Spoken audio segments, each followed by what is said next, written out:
going to do some spelling. Let me get all situated here, share my screen. Oh. Our first word that we're going to spell has these sounds in it.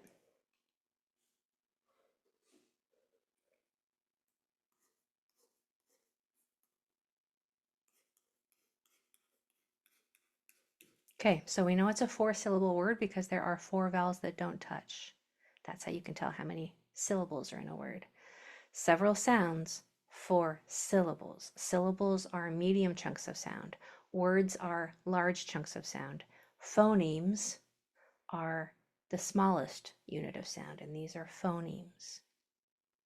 So in this word, we need to know the tap 2 rule. You have to know that rule in every word, just about.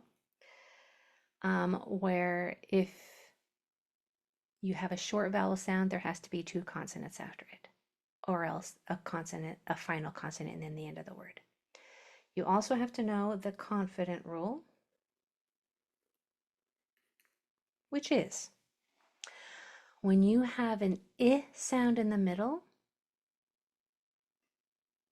it is spelled with a short I, and it does not need 2 consonants after it. It breaks the tap 2 rule.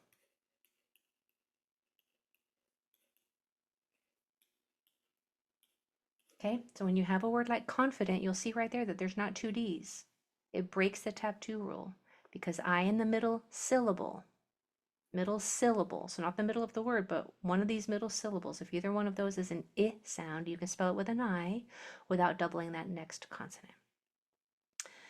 What else do you need to know? The tap 2 rule again. Tap 2 rule again. Okay, so these 2 rules are what you need for this word.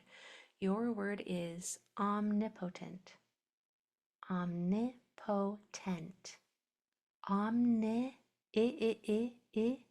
Potent. 2 different sounds there. Omnipotent. And then put it in the Q&A. Omnipotent. After you try it. Nice, Sarah. Good, Beverly. Omnipotent. Gorgeous, red one. Beautiful. All right. Take your time. I'm going to give you a few more seconds here. Omnipotent. Good, Julie. All right. Consonants. We spell our consonants first because the vowels have so many different ways that they can be spelled. For instance, ah. Ah can be spelled with an O. It can be spelled with an A. It can be spelled with an AW. It can be spelled with an AU. It can be spelled with an AUGH. But you don't have to wonder or guess. You can tell exactly how to spell each vowel sound by the consonants that are surrounding it. That's what we're learning in here. So we spell the consonants first. Omnipotent. A, M, N, I, P, O, T, E, N, T. A, you always use the most common spelling of that vowel sound first, and it's usually a single vowel. O is the most common spelling for ah, and it follows the tap 2 rule. There are 2 consonants right there, so it can say ah right there just fine. You don't need anything else. You don't need one of those fancy A vowel teams. I is the confident rule. It can say I right here because it's in the middle syllable. O, this O can spell the O sound just fine. You don't need an OA, you don't need an OW, you don't need an OE, you don't need anything. If a single vowel will work, stop, you're done. And it will work right here because one of the next 2 letters is another vowel. And here's that spelled by an E. There's actually a couple ways you can spell We do the most common first. Tap 2 rule works just fine, so stop, we're done. And I'm really happy to see in the Q&A so many of these words spelled correctly, especially with this sound and this sound being spelled correctly, because they're so subtle. So I'm happy that you did that very well. Next. This next word is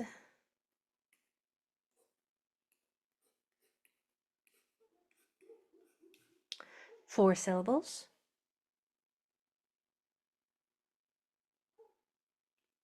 Wait a minute. Yeah. All right, you need to know the tap 2 rule,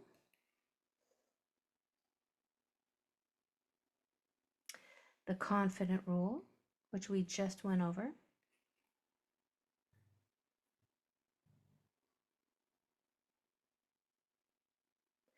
you need to know that when you hear a KW, which are both silent, you spell it with a Q, U.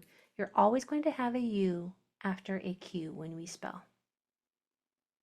You're always going to have a U after a Q. Now that U isn't acting as a vowel when it's after a Q, so you're not going to hear it. It's simply a placeholder. But when you're spelling and you hear qua, spell it QU. And I want to teach you about, let me see how I want to teach this. Yeah, I need to teach the suffix itty. Itty is a suffix. It breaks the tap 2 rule, but that's because it's its own unit. And it comes after a lot of base words, and it's spelled I-T-Y. Y at the end of words typically says E. So that follows its own rule generally. Y at the end usually says E. But in this word, you're going to encounter the suffix itty, itty. It could be pronounced this way. That's because T can say 2 sounds. It can say T or it can say D. It's not even a D sound, it's just a stop sound. As you'll notice when you say itty, it sounds kind of like a D, but it's really just your tongue going to the top of your mouth, stopping the airflow before you say the next sound. So it might sound like itty, it might sound like itty if you're English or British. Either one are just fine. Okay, I also want to teach you about the long sound of a U. The long sound, U has 2 long sounds. It can say its whole name, U, or just that last part, oo. So if you hear U, you're probably not going to spell it that way. That's just a word. If you hear U, you're probably going to spell it just that way. It's just the long sound of the U. So your word is ubiquity. Ubiquity.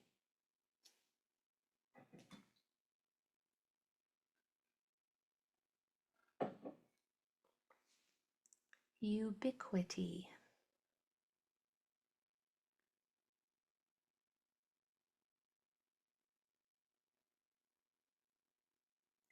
I can tell that you're working it out on your paper first before you transfer it over to the Q&A, and that is perfect.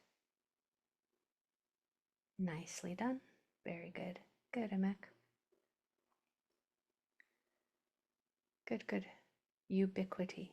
Very good. Yeah. Couple more seconds. Daryl, that was an autocorrect. I know that's not what you intended. Ubiquity. Beautiful. Okay, so consonants. U, B, E, Qua. Qua is spelled with a Q. Qua is spelled with a QU. I, T, E. Vowels. U is spelled with a single U. It follows the tap 2 rule. There's another vowel in the next 1 or 2 spots, so it can say its name. U. I follows the confident rule. When you hear I in the middle syllable, you can spell it with a single I without having to double the next consonant. Here's another I, but this one is part of itty, so it is spelled I-T-Y. Itty at the end of longer words is spelled I-T-Y. Ubiquity. Ubiquity. I wanted you to be aware that it might have looked a little funny when you wrote it because of that UI right there. So you just need to understand that this U is silent. It's a placeholder. It's the I that's making the sound. Usually when you see 2 vowels like that, the first one will be the one that you hear. but this UI, that U is not acting as a vowel at all, just the I. So that UI needs to be there when you're spelling, but that is why you don't hear the U. Next, before I do next though, spell the word omnipotent in the Q&A without trying not to look at your notes. Omnipotent. Omnipotent. Good. Yep. Lovely. I'm going to put the next word down while you do that.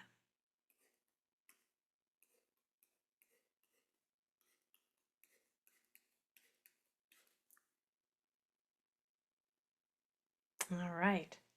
Let me look at these beautiful. Yeah, omnipotent. Beautiful. Okay. This word, we need the tap 2 rule. We need the confident rule. So popular, huh? Who knew that the confident rule was in so many words?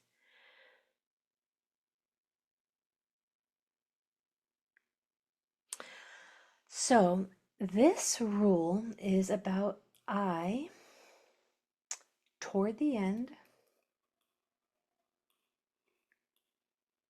of a multisyllable word.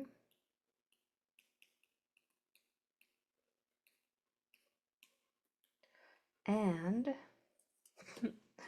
I have to spell it right if I'm teaching a spelling class, huh? And, so we have to have that and there. The next letter is a vowel. If you've been here for a while, you know what that I is going to say. It's going to sound like an E. So when I comes toward, when you hear E toward the end of a longer word and the next letter is a vowel, that E is not going to be spelled with an E, it's going to be spelled with an I in most cases. So I toward the end of a multisyllable word, if there is a vowel right next to it, that I is going to be spelled, that E sound is going to be spelled with an I. Let me make that clear. Spell it. Spell the E sound with an I. Okay, the next sound that you need to be aware of is the suffix us. And if you've been here for a while, are these starting to sound familiar? Isn't that great? Isn't that great that the rules, the spelling rules that you're learning are now becoming second nature? If you can complete my sentences, if you know what I'm going to say, that is such a huge win, that it is just getting locked in. And if you are not to that point yet, just hang out with me for a while and it will get there. Pretty soon you'll be able to teach other people why every word is spelled the way it is. So us is a common suffix at the end of words. You don't hear the O, you only hear the U. But you have to spell the us sound with that O. O-U-S is the correct spelling of the sound us at the end of multisyllable words. It's a suffix, like plenteous, righteous, fictitious. Can't think of any others, but there's a ton. There's a ton of us words out there. All right, so your word is fastidious. Fastidious.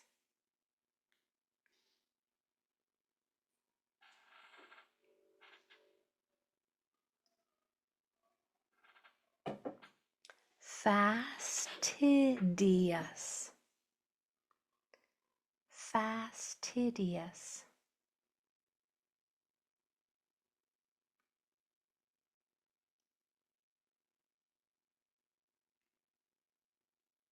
Beautiful. You guys are really getting this. Fasti, D with a d, and then us. This is the end of it.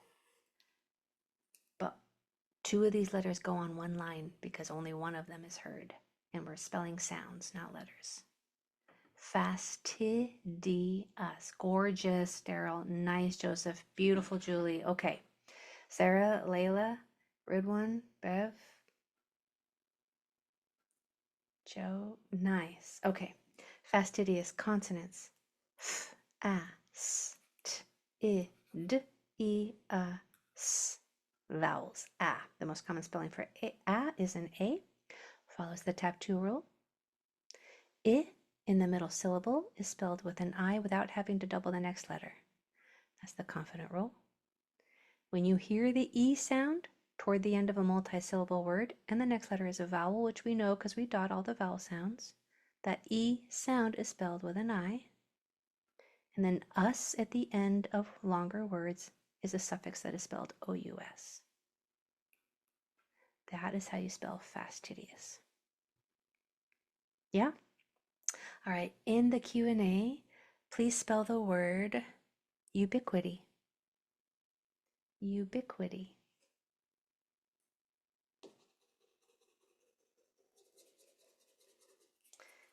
And let me see if I can do another quick one here. Spell ubiquity in the Q&A.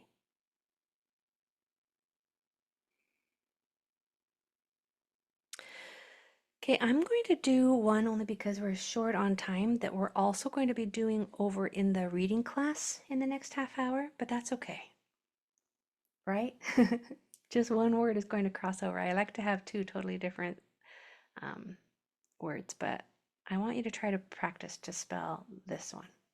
And it's just the right length.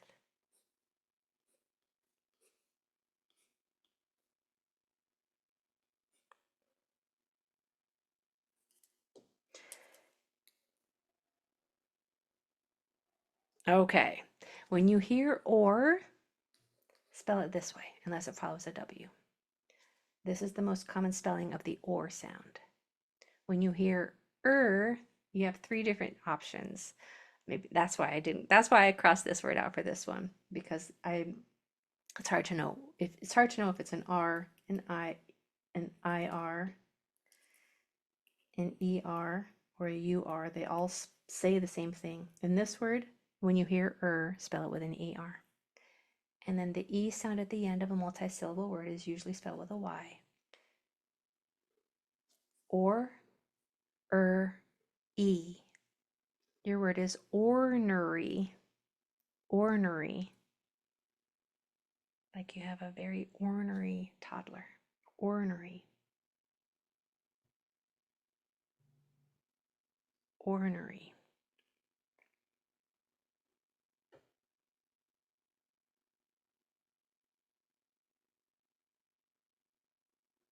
Ornery. This is getting, this whole ER is getting a vowel dot. Yeah, that's right. So consonants. Or, n, E. Oh, you probably were wondering, this was not a good option for me. I shouldn't have given you this one because this is an R, this is an ER. That might have been confusing. So that was my fault. My apologies. That was not a good word to give you. And then this OR is spelled with an OR. No, it's not. It's spelled with an O. That's how you spell ornery. Okay, here's our OR. Here's our ER, ornery. All right, so for the last minute in the Q&A, spell the word omnipotent.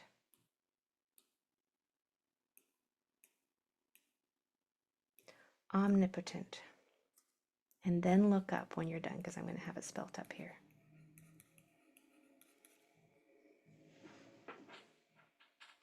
Okay, spell the word ubiquity. Don't look up until you're done. Ubiquity. Then spell the word fastidious.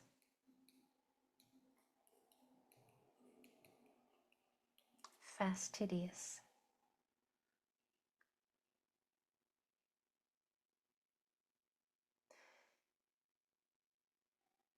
Then spell the word ornery. Ornery. I don't think I've ever written that word before in my life. Ornery. Very good, Fatima. Omnipotent, ubiquity, fastidious, ornery. You not only now know how to spell them, but you know why they're spelled the way they are. And that knowledge is going to cross over to other words. You noticed how many times the confident rule was in there. The tactual rule is in almost every word. Why at the end is in a lot of words. Us at the end is in a lot of words. We do a lot of repetition because a lot of our words have common repeated patterns, but it's the memorization of those patterns, the constant repetition and exposure, and success with spelling those patterns that are going to get it to cross over into other words when you're spelling in the real world. All right, my friends, that was fun. I'll see you in the reading class in a few minutes, or I will see you on Wednesday. Bye, everybody.